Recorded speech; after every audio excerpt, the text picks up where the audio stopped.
कराची की सियासत में एक और ब्रेक थ्रू की जाने पेशकदमी शुरू। दो पुराने इत्तेहादी पीटीआई और जमात इस्लामी के रहनुमाओं का राब्ता। कराची में बल्दियाती इलेक्शन के इल्तिवा को रोके जाने पर इत्तेफाक। चेयरमैन तहरीक इंसाफ इमरान खान ने पाकिस्तान के मुआशी हालात को श्रीलंका से मुशाबह करार दे दिया। मईशत पर सेमिनार से खिताब में फौरी इंतखाबात का मुतालबा। कहा, पाकिस्तान को इस वक्त खतरनाक तरीन सूरत हाल का सामना है। अवाम महंगाई और बेरोजगारी से परेशान है। कौम खौफजदा है। मुल्क कहाँ जा रहा है? हुक्मरानों को पाकिस्तान की तरजीहात का ही पता नहीं। एक्सपोर्ट बढ़ाने बगैर पाकिस्तान अपने पैरों पर खड़ा नहीं हो सकता। जमान पाक लाहौर में पीटीआई क़यादत का मुशावरती इजलास। अक्सरियत की वज़ीर आला पंजाब को 9 जनवरी को ही एतमाद का वोट लेने की तजवीज़। हतमी फैसला इमरान खान करेंगे।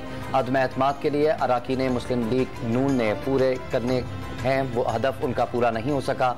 रहनुमा पीटीआई फरूख हबीब का दावा। मुतनाज़ा ट्वीट केस में आजम सवाती को रिहाई मिल गई। पीटीआई रहनुमा का सब जेल के बाहर इस्तकबाल। पाक फौज से मुतल्लिक वही कहता हूँ जो मेरा लीडर कहता है। आजम सवाती की मीडिया से गुफ्तगू।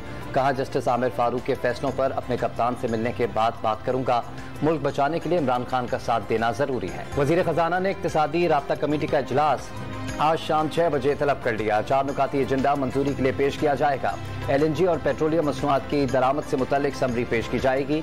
PSO की माली जरूरियात पूरी करने के लिए फंड जारी करने की तजवीज़ ज़ेर गौर। दरामदी यूरिया की कीमत के तयन की समरी भी एजेंडे में शामिल। पाक हमला केस का मरकजी मुलजिम नवेद इंसदाद दहशतगर्दी अदालत में पेश। JIT की 5वीं मरतबा मुलजिम के जिस्मानी रिमांड की इस्तदा पर फैसला महफूज। और कराची पुलिस ने आर्टिफिशियल इंटेलिजेंस का इस्तेमाल शुरू कर दिया। कराची में होने वाले इंटरनेशनल मैचेस और हसास नौयत के इवेंट्स की ड्रोन कैमरों और स्मार्ट डिवाइसेस के जरिए कंट्रोल रूम में लाइव मॉनिटरिंग जारी। पुलिस चीफ का सेफ सिटी प्रोजेक्ट 2 साल में मुकम्मल करने का आज़म।